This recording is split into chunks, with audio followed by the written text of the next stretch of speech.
आज मंच पर विराजमान आदरणीय चंद्रभान जी की उपस्थिति में इस मंच पर भारतीय जनता पार्टी के कर्मठ नेता दान सिंह जी, शैलेंद्र जी, कामेंद्र जी, जितेंद्र जी, विजेंद्र जी और इस मंच पर आसीन भाजपा के सभी सम्मानित पदाधिकारी, जनप्रतिनिधि और आज विशेष भारतीय जनता पार्टी को अपना आशीर्वाद देने आई मेरी स्नेही बहनों को, सम्मानित भाइयों को इस मंच से प्रणाम करती हूं। आप सबका विशेष रूप से वंदन एवं अभिनंदन करती हूं।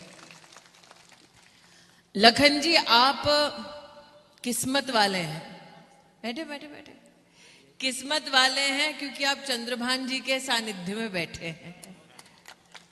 किस्मत वाले हैं कि भारतीय जनता पार्टी का एक एक कर्मठ कार्यकर्ता आज इस विधानसभा क्षेत्र में भाजपा का कमल खिलाने के लिए जनता को समर्पित दिन रात मेहनत कर कर इस बात को तय करने के लिए आज उपस्थित हुआ है कि 17 तारीख को ये जनता पोलिंग बूथ पर जाएगी, कमल का बटन दबाएगी, आपको विधायक बनाएगी और भाजपा की सरकार मध्य प्रदेश में बनाएगी।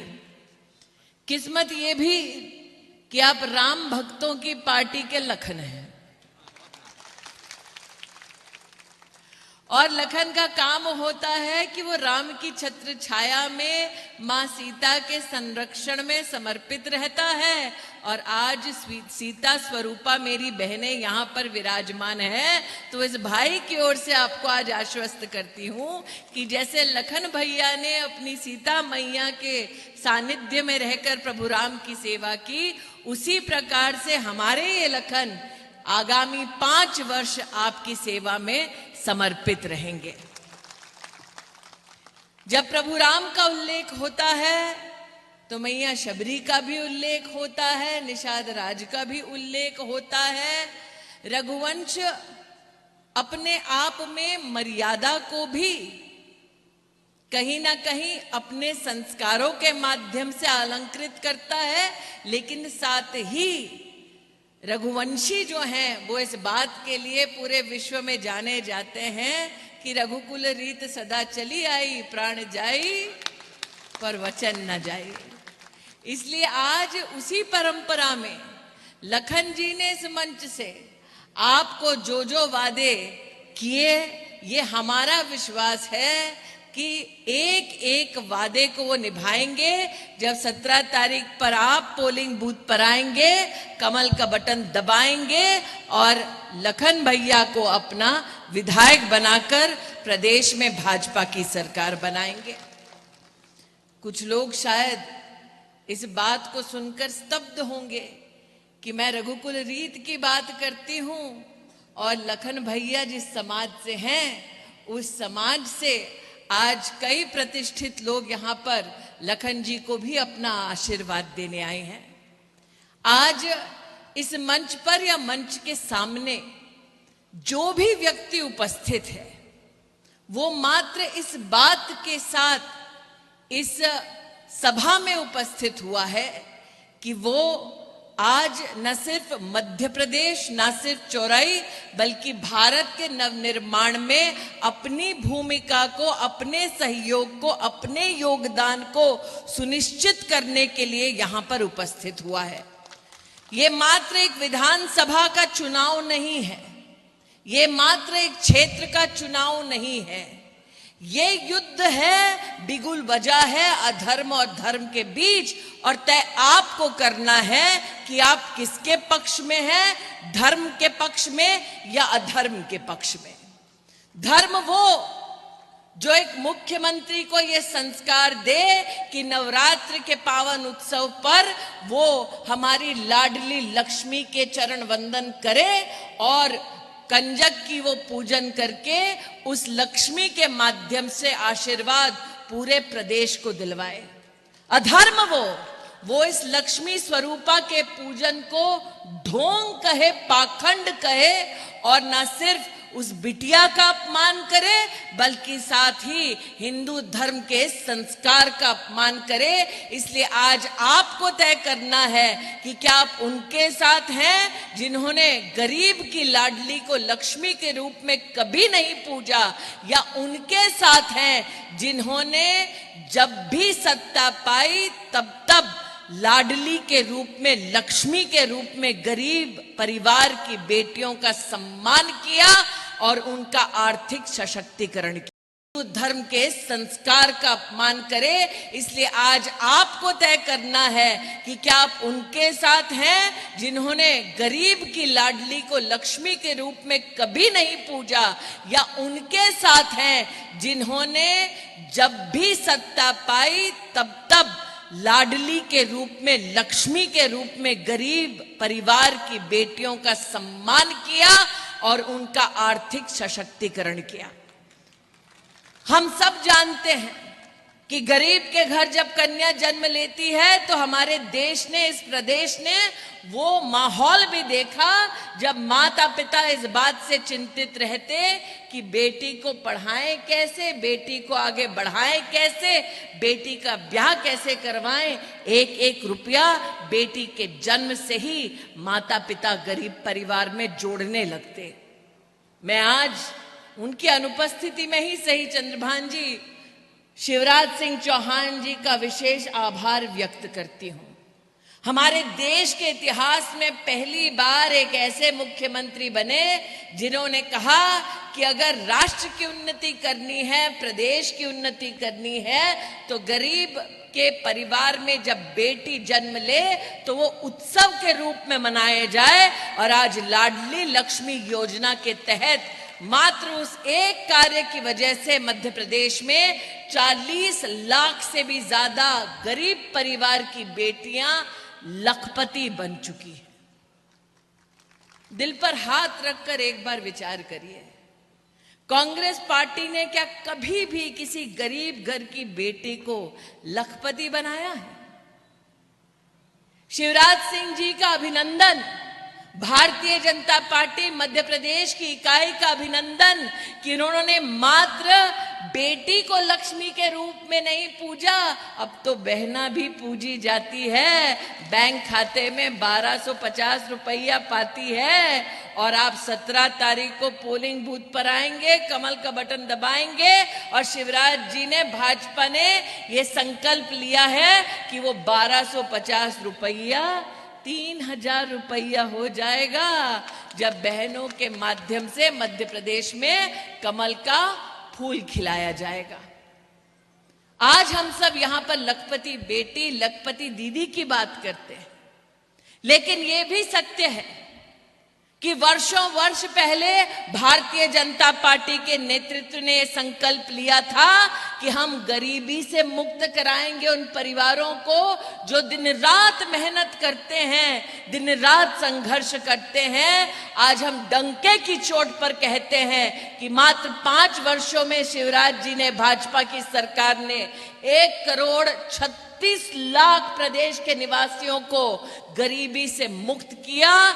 यहां प्रदेश में 1,36,00,000, वहां देश में 13,50,00,000 गरीबों को गरीबी से मुक्त करवाने का काम भारतीय जनता पार्टी के नेतृत्व ने किया।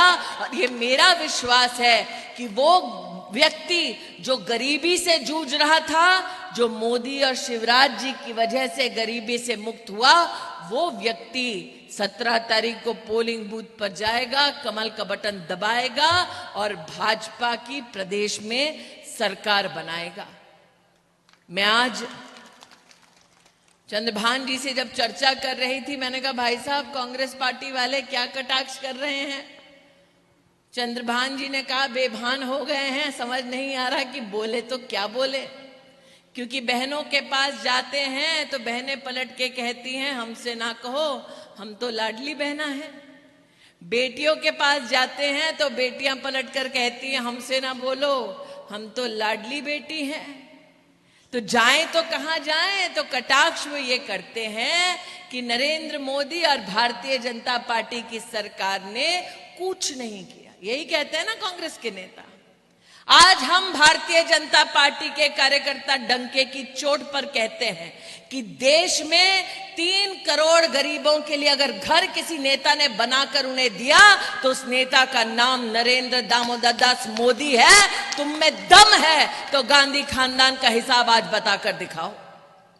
आज हम डंके की चोट पर मध्य प्रदेश में कहते हैं 40 लाख से ज्यादा गरीबों को घर बनाकर प्रदेश में अगर किसी नेतृत्व ने दिया तो उस पार्टी का नाम है भारतीय जनता पार्टी। तुम में दम है तो अपना हिसाब बताकर दिखाओ। भारतीय जनता पार्टी का नेतृत्व सामान्य परिवारों से उभरा है। आज इस मंच पर जो प्रत्याशी है वो एक साधारण किसान परिवार में जन्मा। इस मंच पर जितना नेतृत्व बैठा है वो सब अपने जीवन में संघर्ष कर कर यहां तक पहुंचे हैं। कोई भी गांधी खानदान जैसी कोई भी विरासत यहां नहीं रखता और मुझे इस बात का गर्व है क्योंकि कांग्रेस के उस खानदान की विरासत क्या, देश के संविधान को कुचलना। कांग्रेस के उस खानदान की विरासत क्या, प्रभु राम का हम नाम इस मंच से लेते हैं, वो सत्ता में रहकर कोर्ट में दस्तावेज देते हैं कि भगवान राम का कोई अस्तित्व नहीं। कांग्रेस के उस खानदान, उस परिवार का परिचय क्या कि जब उनके पास सत्ता रहती है तो वो धारा 370 लगाते हैं। जब मोदी के पास सेवा का मौका आता है तो हम धारा 370 हटाते हैं। कश्मीर से कन्याकुमारी तक राष्ट्र को एक करते हैं। इसलिए आज जब आपके सम्मुख चौराहे में आई हूं तो मात्र हवाई बातें नहीं, ठोस सबूत के साथ कि भारतीय जनता पार्टी को आपको वोट क्यों देना चाहिए, ये सारे के सारे आंकड़े लेकर आई हूं। आज इस सभा में कई वरिष्ठ नागरिक उपस्थित हैं। उन्होंने कांग्रेस का भी राज देखा, भारतीय जनता पार्टी का भी राज देखा। आज जितने नागरिक यहां उपस्थित हैं मुझे बतलाएं, क्या कांग्रेस ने कभी ऐसी कोई व्यवस्था की कि देश के 10 करोड़ गरीब परिवारों को सालाना 5 लाख रुपए का मुफ्त इलाज मिलेगा? कभी किया?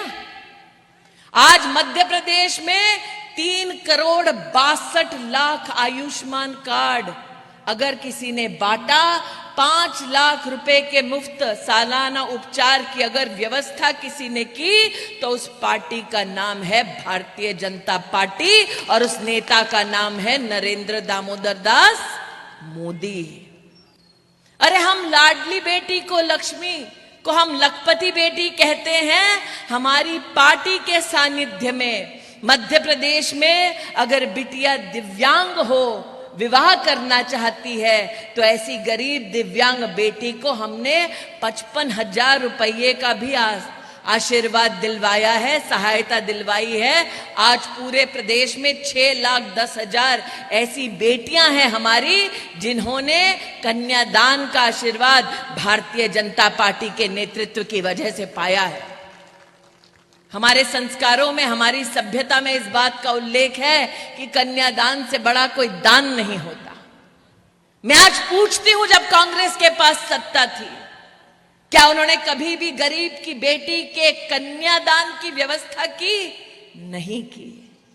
गरीब के घर में अगर कमाने वाला एक, अगर वो बीमार पड़ जाए तो पूरा का पूरा घर बर्बाद हो जाए। अगर खेती के लिए जमीन है तो जमीन गिरवी हो जाए, पत्नी के पास, माँ के पास जेवर है तो उसके जेवर गिरवी हो जाए, बेटे की पढ़ाई बंद हो जाए, बेटी का घर बर्बाद हो जाए, ये हालात होते थे। आज वो गरीब डंके की चोट पर कहता है मैं बीमार हो जाऊं, भगवान न करे कभी, तो मोदी मेरा सहारा है। चाहे वो घर हो, चाहे वो नल से जल हो, चाहे वो गरीब की बेटी का कन्यादान हो। आज कुछ दुकानें देख रही हूं खुली हैं, कुछ बंद हैं, लेकिन वो लोग भी हैं जो रास्ते पर सामान बेचते हैं।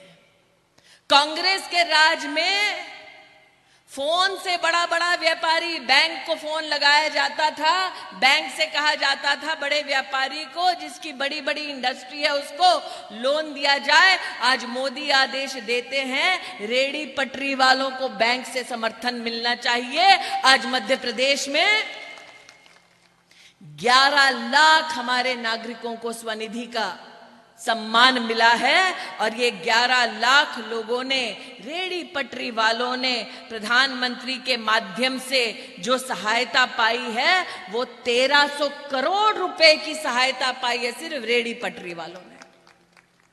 मैं आज पूछना चाहती हूं, सत्ता तो कांग्रेस के पास भी थी, क्या कभी कांग्रेस के दिल्ली के नेतृत्व ने, मध्य प्रदेश के नेतृत्व ने छोटे छोटे व्यापारी, रेहड़ी पटरी वाले, सब्जी बेचने वाले, इनकी चिंता की?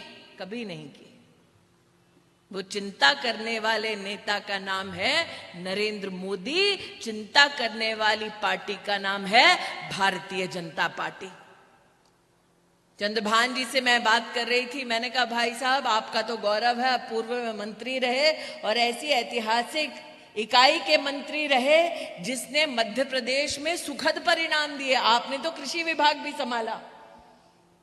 देश भर में जब कांग्रेस के पास सत्ता थी तब क्या किसी किसान के बैंक के खाते में सीधा 6,000 रुपया सालाना कभी गया?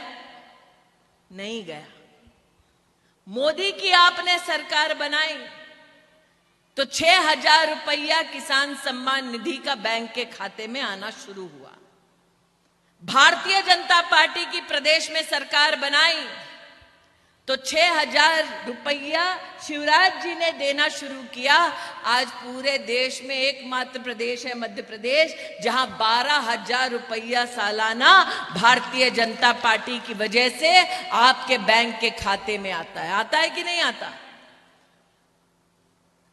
बहन को मिले 1250, किसान को मिले 12,000, उपचार के लिए मिले 5 लाख रुपया सालाना ताकि मुफ्त में उपचार हो सके।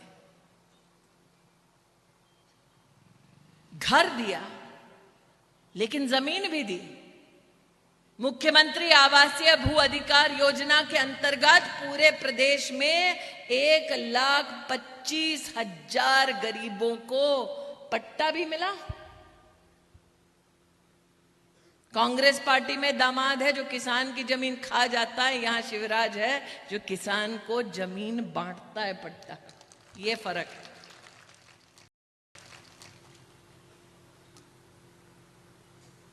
गरीब और दिव्यांग बेटी का कन्यादान। कांग्रेस के राज में 100 रुपए 200 रुपए पेंशन का मिलता था। भारतीय जनता पार्टी के राज में वृद्ध हो, निराश्रित हो, दिव्यांग हो, उनको 3600 करोड़ रुपए का पेंशन पूरे प्रदेश में मिलता है। इसका हम एक एक पैसे का हिसाब दे सकते हैं। आज जब हिसाब देने की बारी आई है तो मैं बहनों को विशेष बोलना चाहती हूं कि मध्य प्रदेश में प्रधानमंत्री जनधन योजना के चलते 3 करोड़ बहनों ने जीवन में पहली बार बैंक का खाता खोला। वहां दीदी मुस्कुरा रही, यहां खोला तो है। भाभी भी शर्मा रही है। चिंता ना करो, भैया को भी अकाउंट का पता है। लेकिन क्या हमने कभी भी चौराई की बात ले लीजिए, ग्रामीण अंचल की बात ले लीजिए, कभी ये कल्पना की थी गरीब को बैंक की चौखट लांघने नहीं देता था कोई? नरेंद्र मोदी जो स्वयं गरीब मां का बेटा है, उस नरेंद्र मोदी ने कहा कि बैंक चल के गरीब के घर जाएगा। अब तो गरीब के पास कागज हो ना हो, खाता खोलो ताकि सीधा तिजोरी से बैंक के खाते में गरीब के पैसा जाए। 3 करोड़ से ज्यादा हमारी बहनों ने बैंक का खाता खोला। और अगर मुझसे कोई 100% कितने खाते खुले चंद्रभान जी, 3 करोड़ 70 लाख बैंक के खाते बहनों के सिर्फ पूरे मध्य प्रदेश में खुले। उसमें पैसा आया था जब कोविड आया था ना, तो बहना तुमको शिवराज भी पैसा देता है, मोदी भी पैसा दे रहा है, तो बटन किसका दबेगा?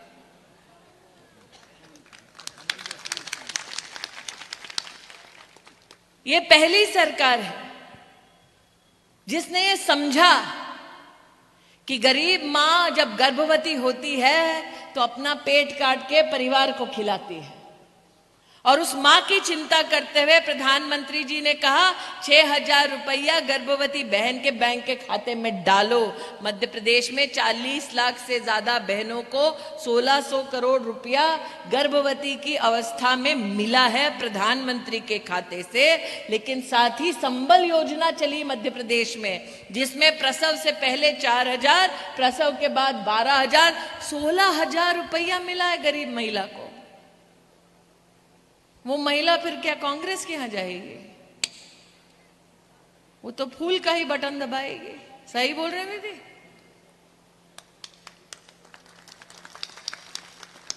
तो इसीलिए आज लखन जी सिया के सामने सर झुकाती हूं, प्रभु राम का गुण गाती हूं, जिसने लाडली बहना को 450 रुपए का सिलेंडर दिया, उससे कहती हूं। फोन तो सबके पास होगा, गूगल तो सब करते होंगे। हाँ देखो, हाँ भाभी कहते भैया को छोड़ो, हम गूगल ज्यादा करते हैं। गूगल करते हैं कि नहीं करते हैं? थोड़ा सा गूगल करके देखो, पता चलेगा।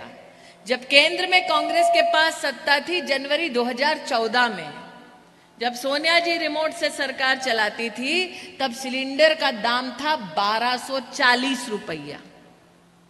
था कि नहीं था? जब उनके पास सत्ता थी, सिलेंडर का दाम था 1240 रुपया।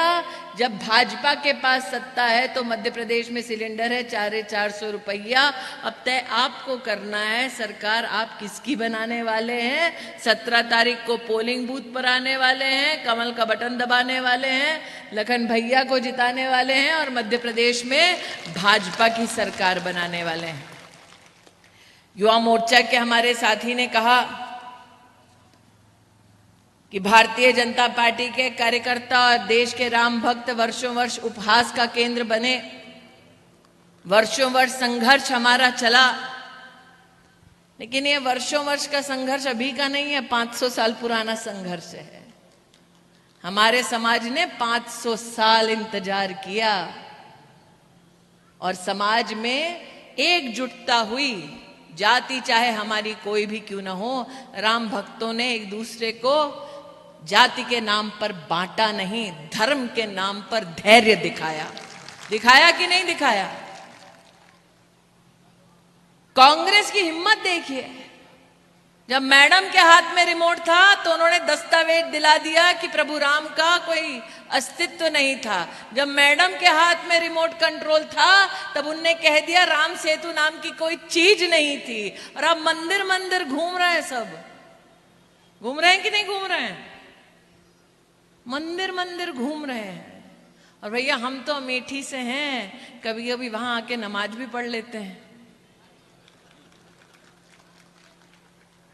राजनीति का चरित्र देखिए उनका।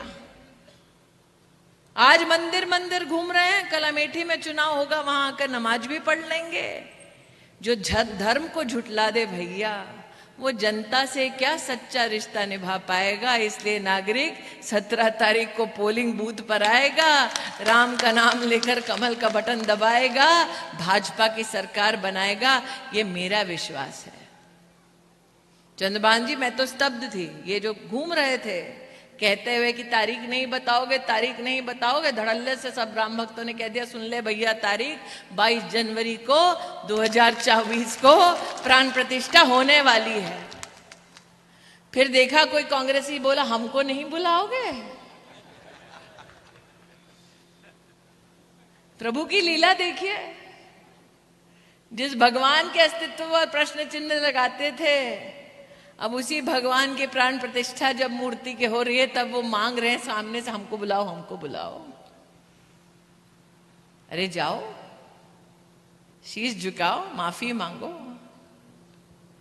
ये हमारा सौभाग्य है कि मंदिर हम वहीं बनाएंगे, तारीख 22 जनवरी की भी बताएंगे और राम भक्तों को एक साथ दर्शन के लिए भी ले जाएंगे।